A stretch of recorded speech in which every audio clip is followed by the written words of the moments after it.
His wife testified against him and left him for another man after he took the fall for her. What he did after his exoneration shattered her dreams. Don't be dramatic, Michael. You did it to yourself. No one begged you to take the fall. You opened the door and walked straight into the fire. You were a convenience, that's all. When Angela died, it was the perfect chance to get rid of you. I was never going to waste my life on a contractor with dirt under his nails who couldn't give me the luxury I desired. Those were the devastating words Vanessa Hayes hurled at her husband when he came back from prison, asking why she testified against him. She had no idea every syllable of her arrogance was already captured, the key that would free him and lock her away. What happened next will challenge everything you believe about marriage, betrayal, and karma. Viewers, if the person you loved weaponized the truth against you, what would you do? Break or fight? Tell me in the comments. The Texas evening was heavy with summer heat, the kind that clung to the walls and made every breath taste of dust. In the modest Turner home, silence had been shattered by the raised voices of two women. Vanessa Turner, 2 months pregnant, stood trembling in the living room, her hand protectively brushing across the small curve of her stomach. Facing her was Angela Brooks, a neighbor and relentless debt collector who had grown tired of Vanessa's excuses. "You promised me, Vanessa." Angela's voice cracked with rage. "3 weeks ago, you said the money would come. Now you hide behind your husband's name as if that will cover your lies." Vanessa's lips quivered, pride stinging sharper than fear. She had always hated the way Angela spoke to her, the way the woman saw through her polished smile and recognized the desperation underneath. Vanessa wanted more than her husband's steady but modest earnings. She wanted silk dresses, gala invitations, and the glittering life Richard Hayes whispered into her ear on secret nights away from home. Angela threatened that illusion. "You don't understand," Vanessa hissed. "Michael doesn't have it right now, but when the contract's clear, you'll be paid in full." Angela sneered, her eyes scanning the sparsely decorated living room, the worn couch cushions, the family pictures framed in simple wood. "Contracts? Don't insult me. Your husband works himself to the bone while you gamble away the scraps. I'm done waiting. Pay now, or I take it to him directly." That last sentence struck a nerve. Fear surged through Vanessa. If Michael discovered the hidden debts, the gambling losses, the truth about how far she had slipped, she would lose him before Richard could replace him. "Don't you dare," Vanessa whispered, her voice low, trembling. Angela stepped forward. "I will. Tonight." The shove was not planned. It was panic, a desperate surge to stop Angela from walking out the door. Vanessa's hands struck Angela's shoulders, pushing her back harder than she intended. Angela stumbled, her heel catching the edge of the rug, and her skull met the corner of the wall with a sickening crack. For one suspended second, silence returned. Then Angela collapsed onto the hardwood, blood spreading beneath her head like dark ink on paper. Her chest heaved twice, shallow and jagged, before slowing. Vanessa's breath caught, horror choking her throat. "No, no, no, no," she whispered, stumbling backward, clutching her stomach. Her first instinct should have been to dial 911, but her trembling hands reached instead for her phone to call Michael. She couldn't face flashing lights, police questions, and the unraveling of her carefully built lies. She needed her husband, her shield. When Michael Turner answered, his voice calm and tired from a day's work, Vanessa's words came out broken, frantic. "Michael, please come home. Please, I need you now. Something's happened." He arrived within 20 minutes, boots pounding up the porch, the screen door creaking open. The sight that greeted him froze him in place. Angela Brooks lying lifeless, her eyes glassy, blood pooling fast. His gaze snapped to Vanessa, whose tears streamed down her cheeks, her body trembling as though she might collapse herself. "What happened?" he asked, rushing forward, dropping to his knees beside Angela. He pressed his hand to her neck, searching desperately for a pulse. "Nothing." "I didn't mean to," Vanessa gasped, clutching his arm. "We argued, she fell. I don't know what to do. Please, Michael, I'm so scared." Michael's chest tightened. The woman he loved, the mother of his unborn child, was unraveling before him. He pulled her close, his hands steadying her trembling shoulders. "Listen to me. You can't go down for this. You're carrying our child. I'll handle it." Her wide eyes glistened, locking on his. "But they'll blame you." "Don't worry about me," he said firmly, a surge of blind devotion filling his chest. "I'll take the fall. You stay strong for me and for our baby." For a moment, Vanessa softened, her tears slowing. She reached for his hand, squeezing it tightly, whispering words that etched themselves into his soul. "I'll get you the best lawyer, Michael. I swear it. You'll be free. Just trust me." Those words, spoken with trembling lips and false sincerity, were the last kindness he thought she'd ever give him. The sirens wailed before he could answer. Blue and red lights flickered across the living room walls, dancing over the horror they concealed. The pounding on the door was followed by officers streaming inside. Michael stood, hands raised, his voice steady. "It was me. I lost control. I'll come quietly." Vanessa's sobs rang out behind him, her figure crumpled against the wall, the picture of a devastated wife. None of the officers noticed the way her eyes briefly flicked upward, a flicker not of grief, but of calculation. They cuffed Michael without struggle, leading him past the flashing lights and stunned neighbors. In his heart, he repeated her promise, clinging to it as though it were a lifeline. "I'll get you the best lawyer. I'll set you free." Vanessa stood in the doorway, her face bathed in the glow of patrol lights, her hands cradling her stomach. To the officers, to the neighbors, to anyone watching, she looked like the portrait of loyalty and grief. Only she knew the truth, that in a single night, her husband had become her shield, her alibi, and the perfect sacrifice.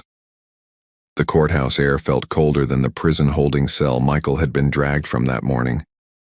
The oak-paneled walls loomed over him like the weight of judgment itself, and the murmurs of the gathered crowd pressed against his skull like invisible hands.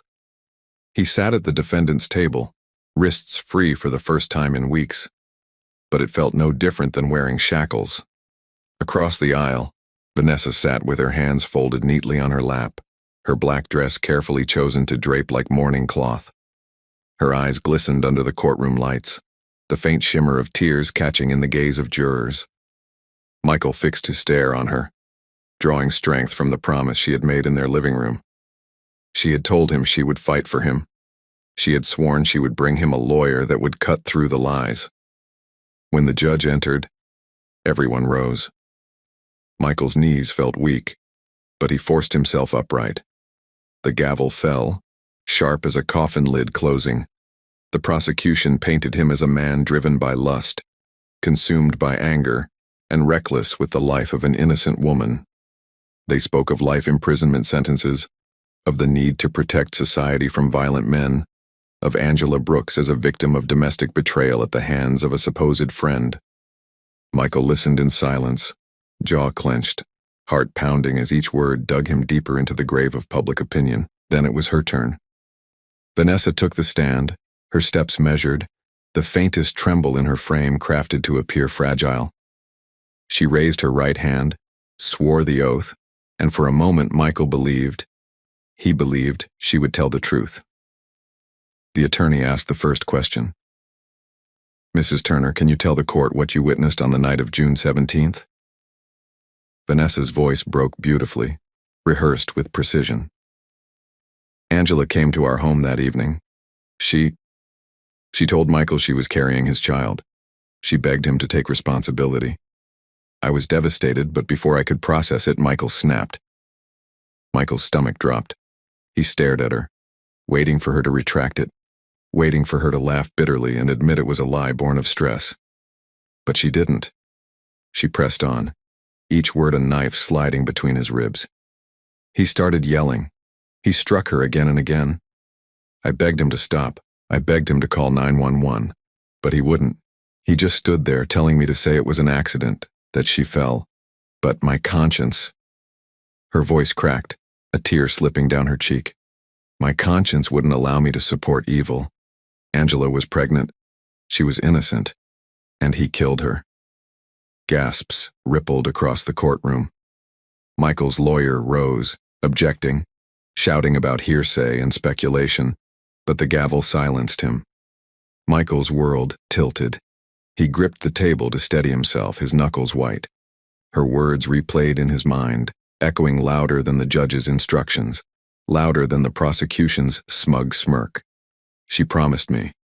She swore she'd stand by me. The defense tried to cross-examine, tried to poke holes in her story, but Vanessa never wavered. She was convincing, her grief convincing, her betrayal perfect. Every glance she cast toward the jury dripped with sorrow. Every pause in her speech seemed designed to etch Michael's guilt deeper into their minds. When she stepped down from the stand, she didn't look at him. Not once. The trial stretched for days, but the outcome was sealed the moment Vanessa's words wrapped themselves around the jury's hearts. When the foreman rose to read the verdict, Michael already knew. Guilty. The word crashed through him like a hammer. The judge's voice followed, steady and merciless. Michael Turner, you are hereby sentenced to life imprisonment without the possibility of parole.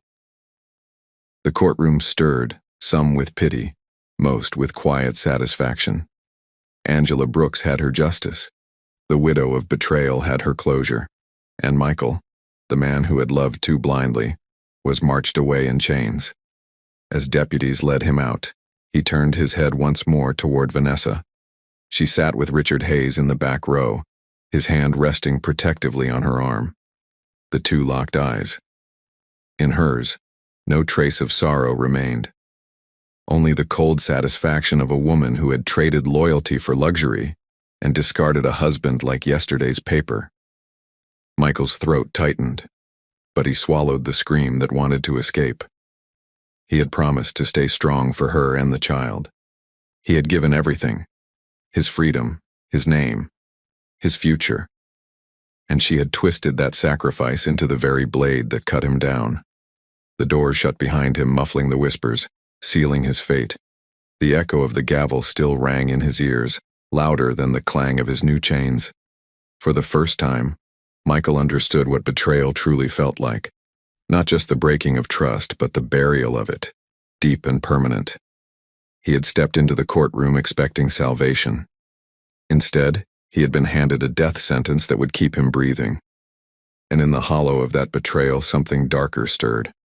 The cell door slammed, metal against metal, the echo long and unforgiving. Michael sat on the narrow cot, staring at the gray wall as if it might yield answers. The courtroom's roar still thundered in his head, Vanessa's voice replaying over and over. Her false tears, her trembling words, the calculated way she cut his life away. Prison swallowed him whole. The days bled together, each marked by the clang of doors, the barked orders of guards, the shuffle of chains on concrete. The smell of sweat, steel, and disinfectant clung to everything. Men with tattoos and scars sized him up like wolves circling a wounded animal. Some laughed at the irony. A contractor sentenced for murdering his mistress, a man condemned by his own wife's testimony. Michael kept his head down. He worked in silence in the laundry room, folded uniforms with mechanical precision, mopped floors until they gleamed. He ate without speaking, his eyes always lowered. He learned quickly that in here, quiet was survival. While Michael learned to survive in the belly of concrete walls, Vanessa walked free into another life. She wore widow's black for 2 weeks, just long enough for neighbors and church folk to whisper their sympathy. Then she shed the fabric of grief and slipped into silk dresses Richard Hayes bought her.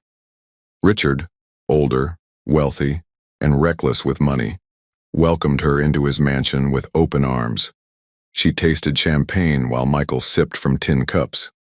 She smiled at banquets while Michael learned the weight of a mop bucket. Her belly had carried promise once, but she saw the child as another chain to a man she had already discarded.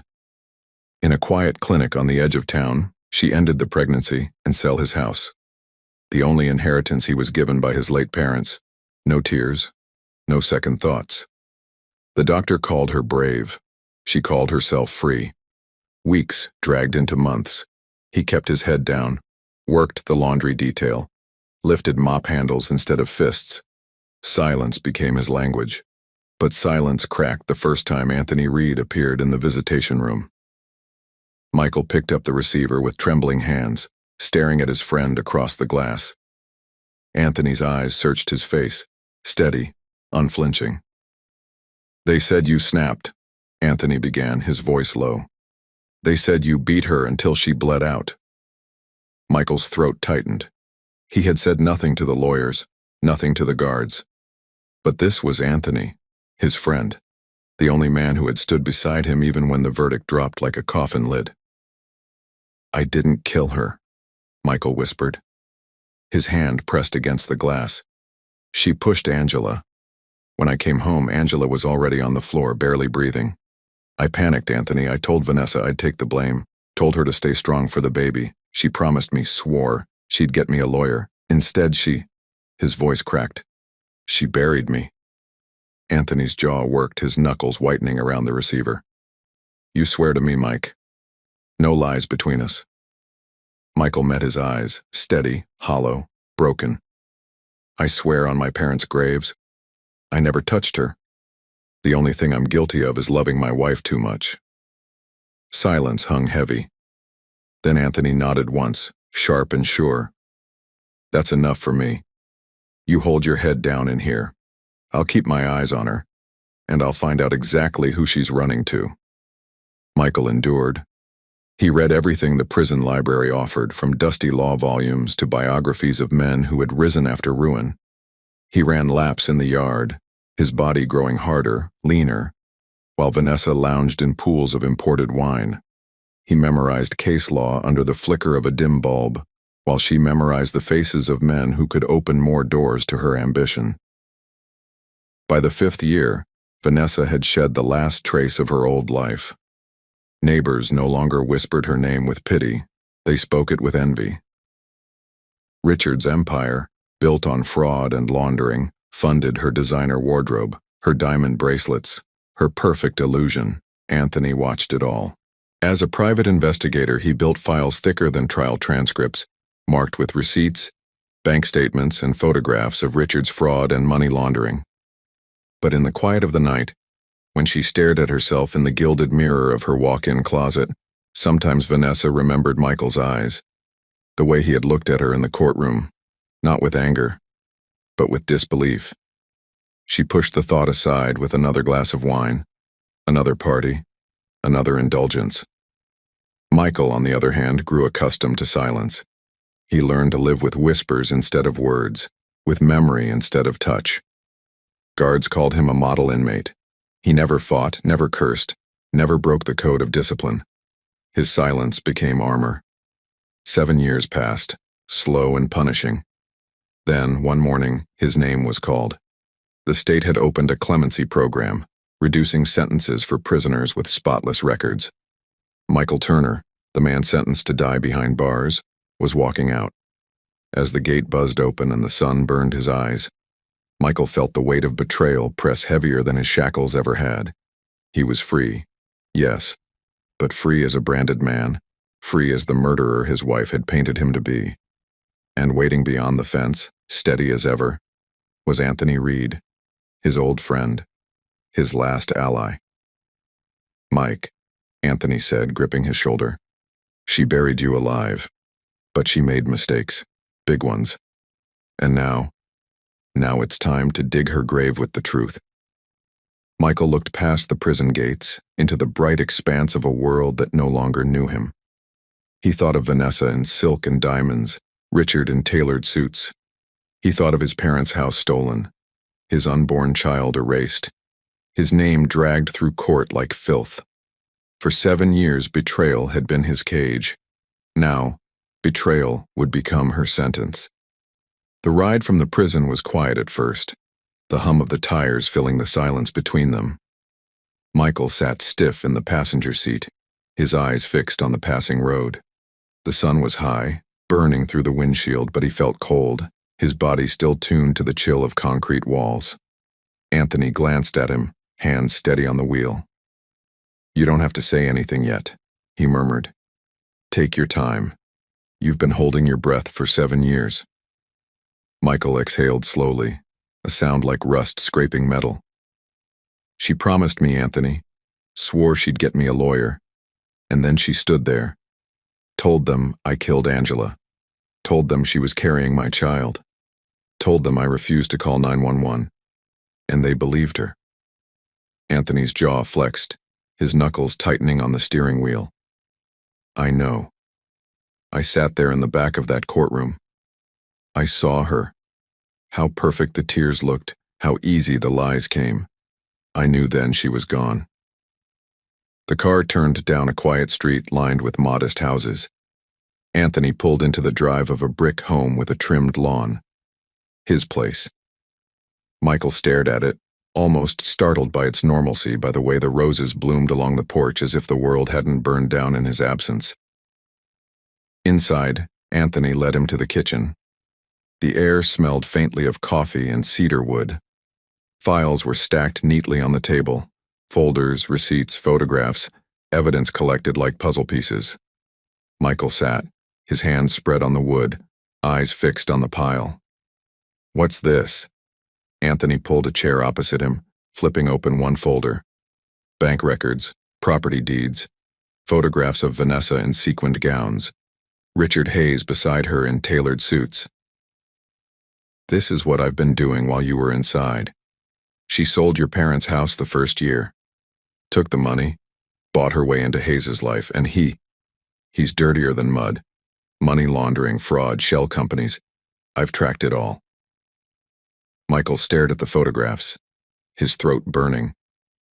Vanessa's face smiled from glossy paper, her arm wrapped around Richard's waist. The betrayal felt sharper now, with proof in his hands. Anthony's voice was steady, clipped. But evidence on Hayes won't clear you. What will clear you is her own mouth. And we're going to make her open it. Michael lifted his gaze, eyes dark. She won't admit anything. Anthony leaned forward. She will. You've been gone 7 years. She thinks you're broken. She thinks you still love her, that you'll crawl back to her begging for answers. That's when she'll talk. Not to clear herself, but to spit in your face. And when she does, we'll have it on tape. Michael let the words settle. He remembered the way she had looked at him in court. Cold, satisfied, already gone. He pictured her now in Richard's mansion drinking wine, certain the world was hers. She'll say it, Michael whispered. Because arrogance always talks too much. Anthony pushed a small black device across the table. A recorder, sleek, simple. Slip it in your pocket. Go to her. Don't accuse, just ask. Why? Why did you do it?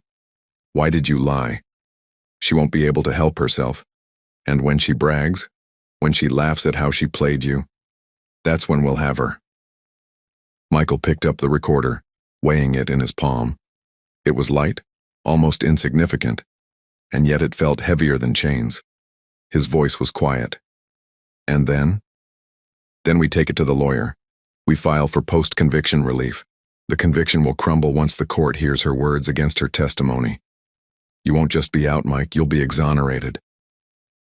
Michael's chest rose, a slow, deliberate breath.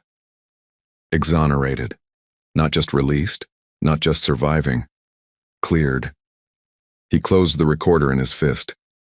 She stole my freedom, my parents' home, my child. She turned me into a ghost.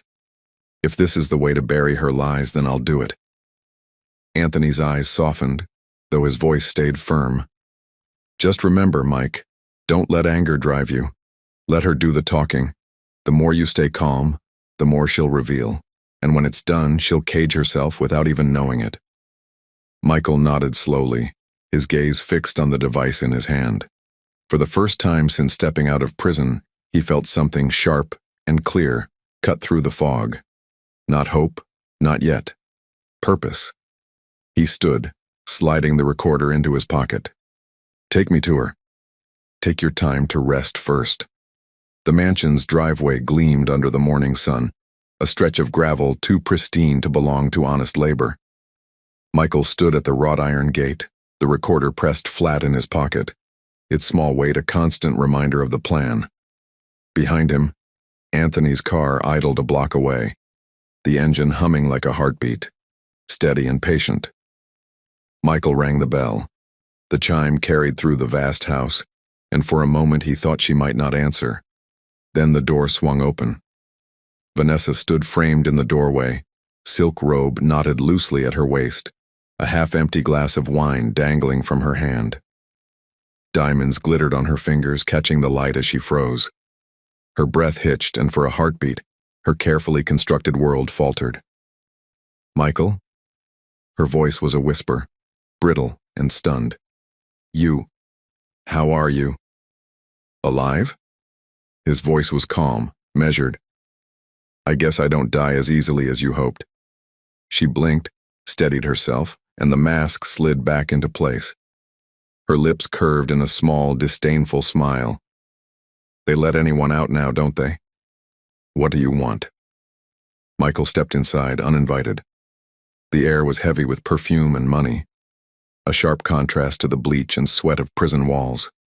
He moved slowly, each step deliberate, his eyes never leaving hers.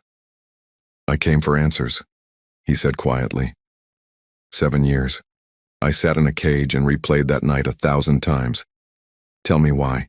Why did you lie? Vanessa's brow arched, her smirk sharpening. Lie? Don't be dramatic, Michael. You did it to yourself. No one begged you to take the fall. You opened the door and walked straight into the fire. Michael's jaw tightened, but he kept his tone steady. You told me you'd get me a lawyer. You swore you'd fight for me. Instead, you told the world I was a monster. She set her glass down with a soft click, crossing her arms. And what would you have had me do? Admit it was me? Lose everything? No, Michael. I did what I had to do. You were useful. You took the fall, and I got free. Only a fool mistakes that for loyalty. Her words cut, each one honed like a blade. But Michael stood still, letting her arrogance spill, letting her weave the noose. By then, Richard was already in my life, she went on, her voice rising, dripping with contempt. He had wealth, power, everything you never could give me. I was never going to waste my life on a contractor with dirt under his nails. You were a convenience, that's all. When Angela died, it was the perfect chance to get rid of you. Michael's gaze didn't flinch. So, all those tears in court, all those words about conscience. She laughed, sharp and bitter. Performance. That's all it ever was. And it worked, didn't it? They gave you life, and I walked out untouched. I built the life I deserved, while you rotted. Silence stretched between them. Her chest rose and fell with the thrill of confession, as though unburdened by finally saying the truth out loud. Michael's hand brushed his pocket, the recorder warm against his palm. He took a step closer, his voice low. And the child? For a moment, her mask cracked again. Then she shrugged, cold and careless. It was never going to fit into my plans. Do you really think I wanted to raise a child alone while you wasted away behind bars? No, Michael. I chose myself, and I don't regret it. The air thickened, the walls closing in. Michael studied her face, the woman he had once loved, the woman for whom he had sacrificed everything. Now stripped of her performance, she was raw, cruel, unmasked. He turned without a word, moving to the door. Where are you going? She called after him, voice sharp. Michael glanced back once, his eyes steady. Out of your house and out of your life. But don't worry, Vanessa, you'll be seeing me again. The door shut softly behind him, cutting off the sound of her laughter as it echoed in the marble hall. Anthony's car pulled up as Michael strode down the driveway. Michael slid into the passenger seat, his face carved from stone. He pulled the recorder from his pocket, placed it gently on the dashboard, and exhaled. Anthony glanced at it, then at Michael. She talked? Michael's lips curved in the faintest shadow of a smile. She gave us everything. Anthony's hand tightened on the wheel. He pressed down on the accelerator, the car surging forward. Behind them, the mansion loomed, bright and glittering. But inside its walls, a woman had just written her own sentence. The recorder sat in the center of Anthony's kitchen table, its black casing gleaming under the overhead light. Michael leaned forward, elbows on his knees, eyes fixed on the device as if it were the last card in a high-stakes game. His hands stayed still, but his chest rose and fell in deliberate breaths, each one heavier than the last. Anthony sat across from him, a legal pad already covered in his slanted handwriting. "We've got her, Mike. Every word she said is on here. She admitted to pushing Angela, admitted to using you, admitted she never loved you. That's perjury. That's your freedom." Michael finally looked up. His voice was low, steady. "I've walked out of prison gates, Anthony, but I'm not free. Not until my name is cleared. Not until everyone who whispered murderer knows the truth." Anthony nodded. "Then we take it to the lawyer. I already set up a meeting. He's sharp, ex-prosecutor, knows the system inside out." They didn't wait. Within the hour, they were downtown, climbing the worn steps of a law office tucked between glass towers. The law office smelled of paper and burnt coffee, shelves lined with leather-bound volumes that looked older than the city itself. Michael sat across from the desk, the recorder resting between them like a ticking clock. Anthony leaned back, arms crossed, his expression set like stone. David Monroe, their attorney, clicked play. Vanessa's laughter filled the room, her words spilling sharp and venomous. "Only a fool would take the fall. Richard was already in my life. Angela's death was the perfect chance to be rid of you." The voice echoed against the paneled walls. When it ended, Monroe exhaled slowly, removing his glasses and setting them on the desk. "This," he said, tapping the recorder with a single finger, "is devastating." He flipped open Anthony's files, scanning bank statements, property records, photographs of Vanessa at Richard's side. "And this, fraud, laundering, conspiracy. Enough to sink Hayes 10 times over." Michael's voice was steady, controlled. "So we file to vacate my conviction?" Monroe shook his head. "Not yet. If I file now, it'll trigger a court process before the state even touches her. She'll see it coming and prepare her defense. No, this has to go through law enforcement first. The recording is more than perjury, it's a confession to murder. And coupled with these financial documents, it screams federal fraud. We take it to the homicide detectives and the FBI. They'll do the arrests. Once she's behind bars, we move for your exoneration. That way you don't just walk free, you walk clean." Anthony leaned forward. "You're saying the cops grab her first, then we clear Michael?" "Exactly," Monroe replied. "When a jury hears this tape, when they see these bank accounts, the case will collapse. But before then, Vanessa Hayes needs to face handcuffs the same way she once watched your friend let out in them." He looked directly at Michael. "Do you want that?" Michael's jaw tightened. "More than anything." Monroe slid the recorder into an evidence envelope, sealed it, and scribbled across the front. "Then we go to the police. From there, the Bureau will take Hayes down for laundering. Once the arrests are made, I'll petition the court to vacate your conviction and file a wrongful imprisonment suit. You'll be exonerated, and they'll be exactly where you were, behind bars." For the first time in years, Michael felt his chest loosen. Not freedom, not yet, but the shape of it. The rain tapped against the glass windows of the precinct as Michael sat between Anthony and Monroe. The detectives from Homicide, Alvarez, and Harper had already played the recording twice, each time their faces hardening further, each time Vanessa's cruel laughter echoing in the room like the tolling of a bell. The FBI agents who had joined them now flipped through Anthony's files, page after page of laundering trails, forged property deeds, and account transfers traced to Richard Hayes. Detective Alvarez finally pushed his chair back, his voice flat but sharp. "This isn't just perjury, it's murder. She admitted it herself." He turned to the agents. "And him, this Hayes, is swimming neck-deep in federal crimes." One of the FBI men closed the folder, the snap loud in the silence. "We've been watching Hayes for months, but this..." He tapped the papers, This ties his wife directly into the fraud. You just handed us the nail for his coffin." Monroe adjusted his glasses, his tone crisp. "Then you move now. Arrest them. Once they're in custody, I'll file for Michael's exoneration. Until then, no paperwork. No warning. We want them blindsided." The detectives nodded. Plans unfolded quickly. Warrants were secured. Task forces were briefed.